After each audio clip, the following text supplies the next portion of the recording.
I'm Steve Sable. 1974 was a year of transition in the NFL.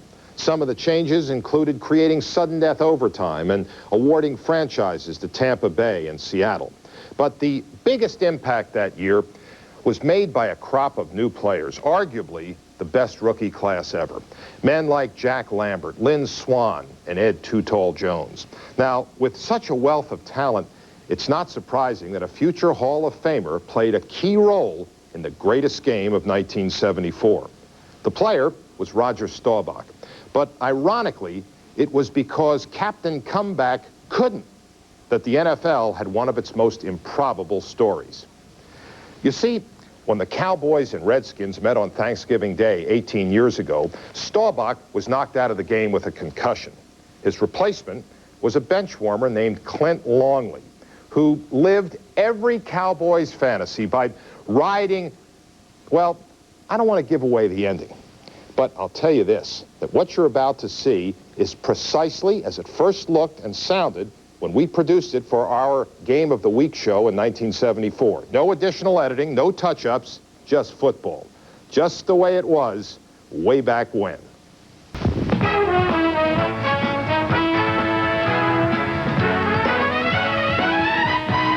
Thanksgiving Day in Irving, Texas, where for the second time in 12 days, the Dallas Cowboys face the Washington Redskins with Cowboy playoff life on the line. With a win today, Washington can clinch at least a wild card spot for the playoffs, and if they do, Dallas's hopes for postseason continuation are gone. For followers of the Cowboys, a playoff round without the Dallas Cowboys is like a Thanksgiving without the turkey. For in the previous 8 seasons, Dallas has missed the playoffs exactly no times. And though their streak is in serious jeopardy this year, there is good reason. Most pro football fans are familiar with the Cowboys' proud past, with the Leroy Jordans, Mel Renfros, and Bob Lillies. And while these names still adorn the Cowboy roster, and most are still starters, Dallas is actually a team that is rebuilding. No less than 12 rookies also appear on the Cowboy lineup card, and in the twilight of the season, where weekly wars test a team's depth, Dallas has some of the youngest backup talent in the league. Though some are blue chippers like number 72, Ed Too Tall Jones, the NFL's #1 draft pick, this season may be Dallas head coach Tom Landry's finest year of coaching, for Landry has managed to manipulate his mixture of aging veterans and fuzzy-faced youths into playoff contention. One man Landry and several other coaches could not handle is number 47, Dwayne Thomas. After a spectacular rookie season as a Cowboy, Thomas became disenchanted in Big D, and in today's game will be making his first start against his former team. But offense is not George Allen's thing, and though he has several all-pro types, defense is what it's all about for Lonesome George. Allen's philosophy is for his offense just not to make any mistakes, figuring on his big play defense to make the plays that win football games, and they usually do.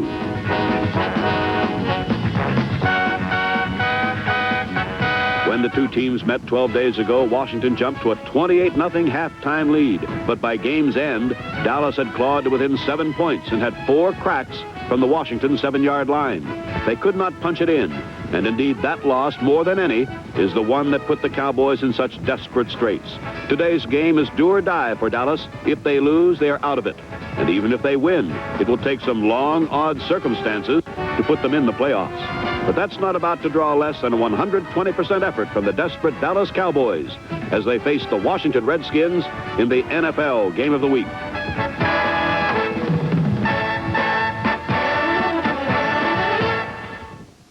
With their entire season at stake, the Dallas defense was the first Cowboy unit to prove that they were ready, holding the Redskins to -4 yards on their first possession, twice nailing their old buddy Dwayne Thomas. After Thomas lost 4 on a run, he heard and saw the footsteps coming and pulled up short on a swing pass, causing an incompletion. Billy Kilmer's pass had gone forward, and so no fumble was allowed. But the Redskins had been stopped cold by the Dallas defense, and the Cowboys' first offensive play gained 11 yards and a first down. But Dallas could go no farther, thanks to a fine play by Darren Talbot, number 72, and then by what Talbot called the key to beating Dallas, forcing Roger Staubach to run, negating the Cowboys' air attack, and possibly negating Staubach for the day.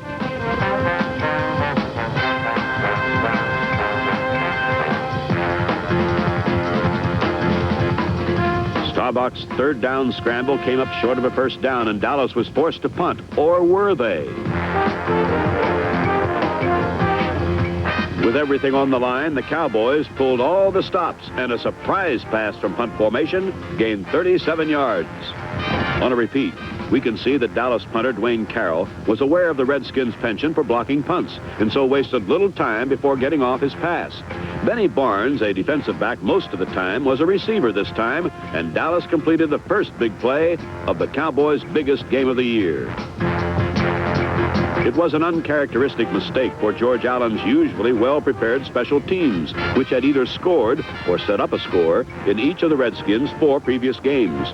But if Washington's special team was out of character, the Redskin defense was never more in character. Dallas would snap the ball 12 times from inside the 20-yard line, but could not get a touchdown.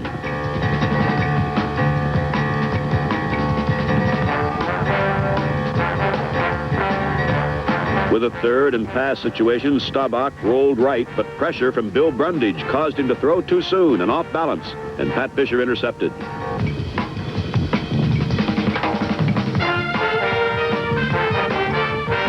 But on the play, the Redskins were called for interference, giving Dallas 4 more cracks. But just as the Cowboys had failed to score at game's end in their previous game with Washington, so they failed again. Given new life on the penalty, Dallas could not pierce the goal line stand defense of the Redskins.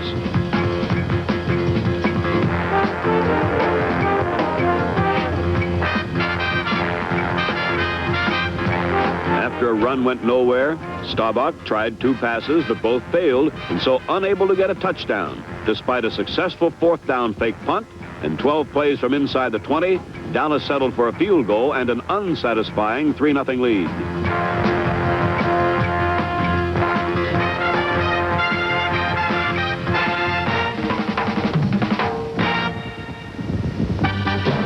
Buoyed by the inspired play of their defense, the Washington offense began to crackle on their second series of the game. Mixing pass and run beautifully, Kilmer moved the Redskins to the Dallas 28-yard line.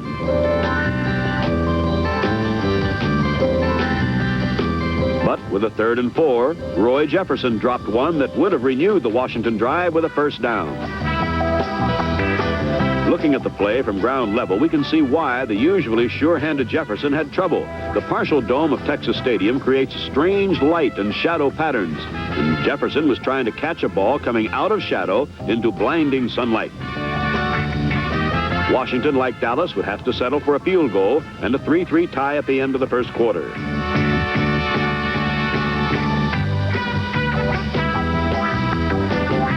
In the second period, the big play Redskin defense would set up more Washington scoring chances.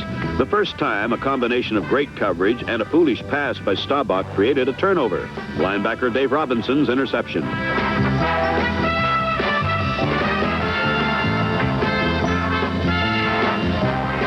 Robinson carried to the Cowboys' 23, but the Dallas defense dug in and stopped 3 straight runs short of a first down. The big play being a 3rd and short from inside the 20.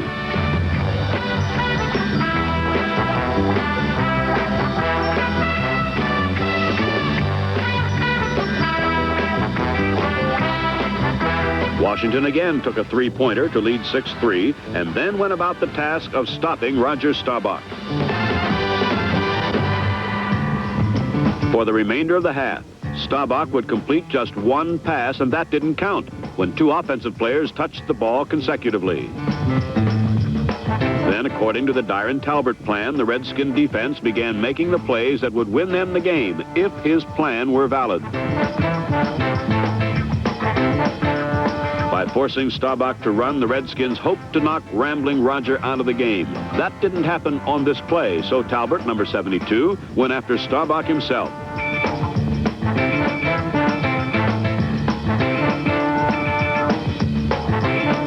On On consecutive plays, Talbot sacked Staubach for losses totaling 15 yards, but he failed to deliver the knockout blow. Repeating this play, we can see how hungry Talbot was. On the play, he is blocked high and low and knocked on the flat of his back, yet still manages a sack when Staubach comes back to him. The Talbot plan was working insofar as Staubach suffered a woeful first half, but the Dodger was still in the game and a threat, so the Washington offense went out to improve on their lead.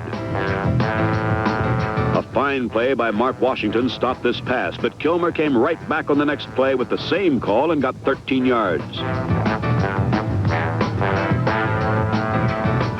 Charlie Taylor ducked a big hit, and Kilmer again attacked the Cowboys' left side, where Moses Denson also evaded a Leroy Jordan forearm and picked up another first down.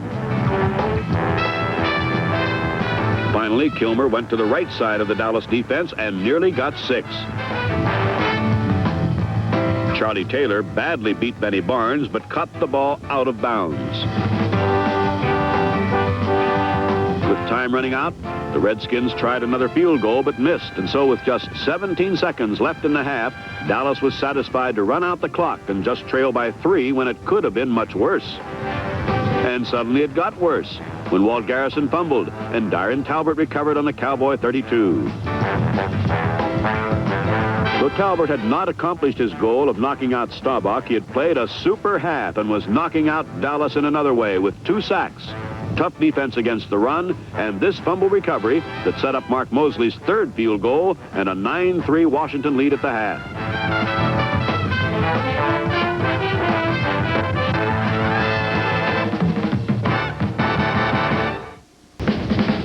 On the very first scrimmage play of the second half, Dallas's Walt Garrison tore through a big hole in the middle of the Redskin line, but fumbled the ball to Washington's Harold McClinton. So Washington had a great opportunity to increase their 6-point lead from the Dallas 39. On the first play, Kilmer play faked to Denson and let fly to Charlie Taylor at the 20.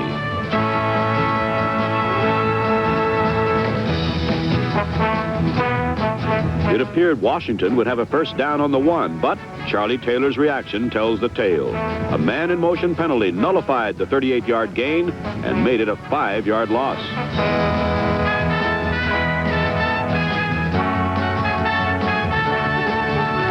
Now, 1st and 15 from the 44, Billy Kilmer reared back and let it fly. Roy Jefferson had Charlie Waters beaten, but Jefferson couldn't stay in bounds.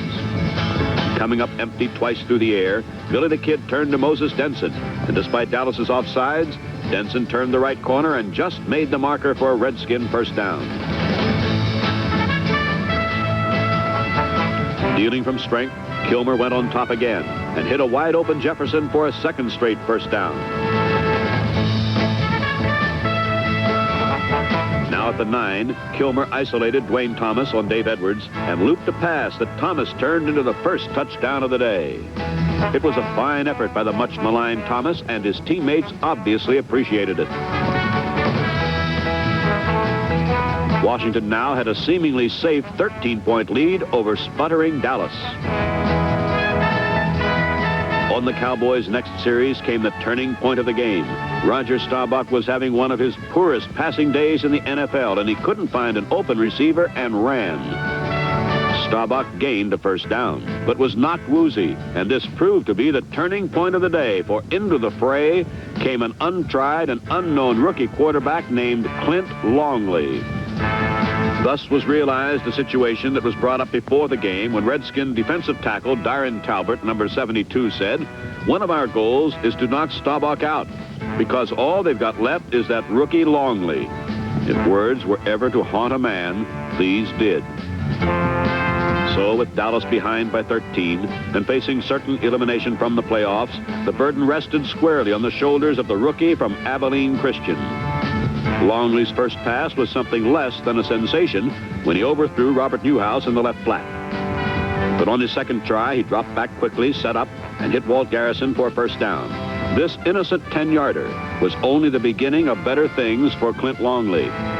2 plays later, Longley pump-faked once and then passed to a wide-open Billy Joe Dupree, and Dallas had his first touchdown of the day. Suddenly, things looked a bit brighter in Big D.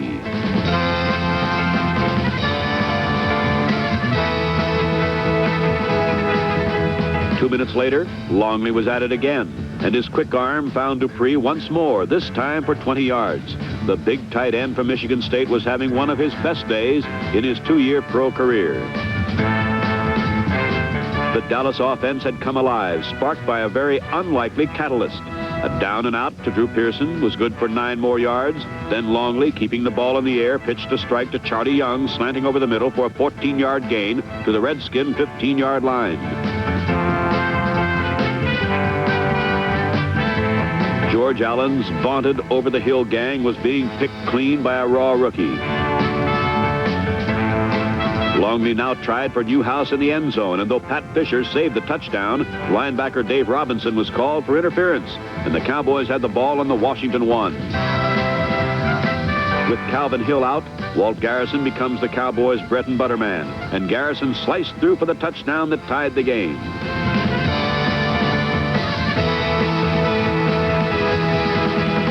What had been turned by Tom Landry as a minor miracle needed to make the playoffs seemed more possible. Efren Herrera's extra point put Dallas in the lead by a single point as the final quarter began.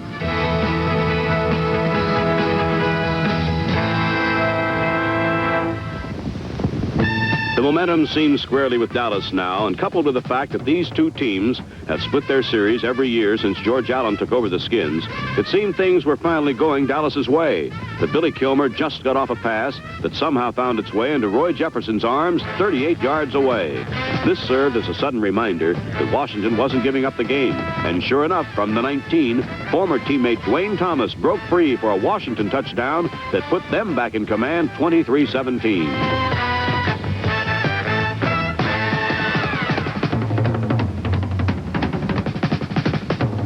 Soon after Thomas's touchdown, Washington recovered a Dallas fumble and had an excellent chance to score. But this man, number 72, Ed Jones, the Cowboys' #1 draft pick, made one of the biggest individual plays of the game when he blocked Mark Mosley's 24-yard attempt for 3 points. Had Mosley been successful, the outcome of this game would certainly have been different.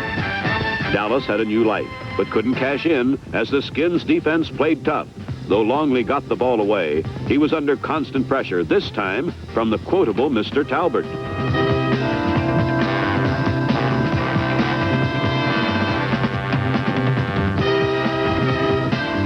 The most impressive player on the field for Washington today was probably Mike Bass, number 41, who was all over the field breaking up plays.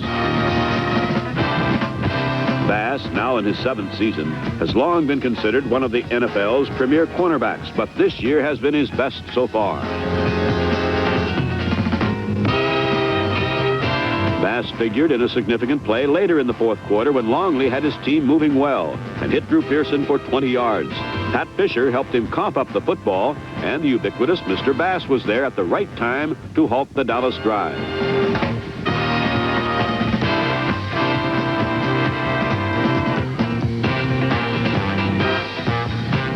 Doomsday defense was making its presence felt also, and with less than 2 minutes remaining, they stopped the Skins and forced them to punt. So with their 2 best offensive players on the bench, the Cowboys were 1 minute and 45 seconds away from missing the playoffs for the first time in 9 years. The game and Dallas's destiny was in the hands of Clint Longley.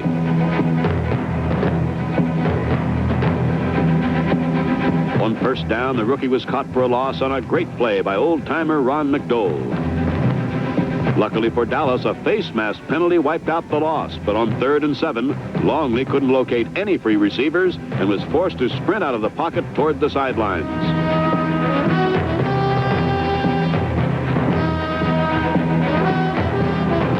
Net gain, merely 1 yard, and it was now 4th and 6. A field goal wouldn't help. It now came down to this one play. 4th down, 6 yards to go. Obviously a passing situation. A rookie against the most experienced defense in all of football.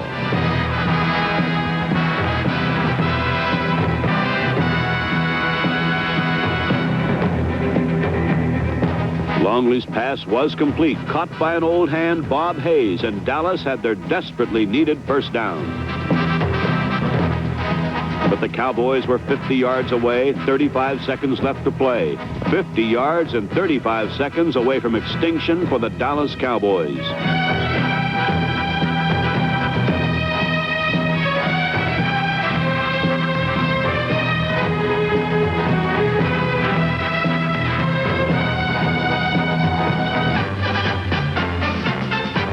Dallas and their unheralded rookie had done the impossible, and an entire stadium of 63,243 went wild.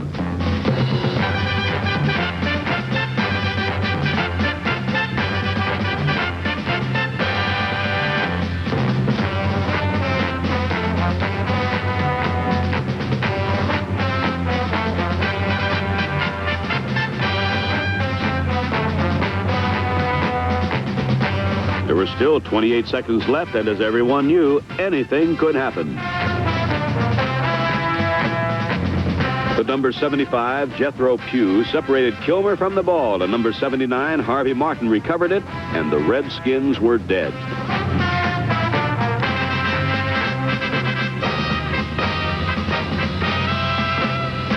Though it had been the tried and true doomsday defense that had officially ended it, the game belonged to a youngster playing in his very first game.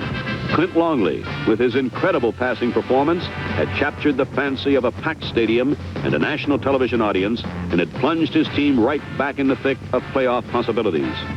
Certainly a long and bright future awaits the 22-year-old rookie quarterback, but no matter how long he plays the game of football and how well he plays it, it is unlikely he'll ever surpass the shining moment he knew in Dallas this Thanksgiving Day.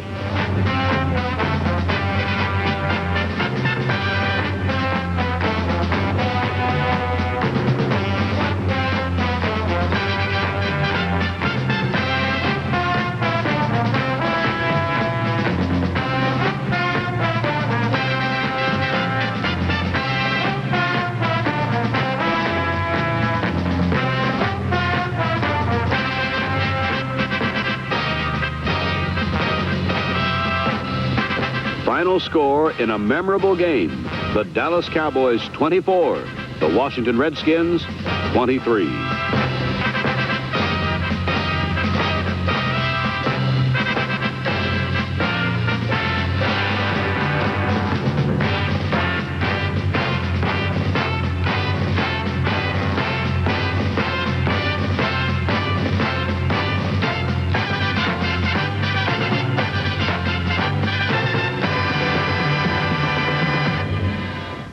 On a national holiday, Clint Longley became a national celebrity.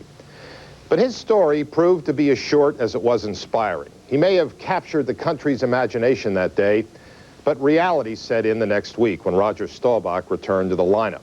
And with Staubach under center stage was no longer Longley's. In fact, next season, Longley was traded to the Chargers, and a year later, he was out of football altogether. Still, Longley's story is worth remembering, not only because it reminds us that in pro football anything is possible, but because thanks to him, fans were treated to the greatest game of 1974.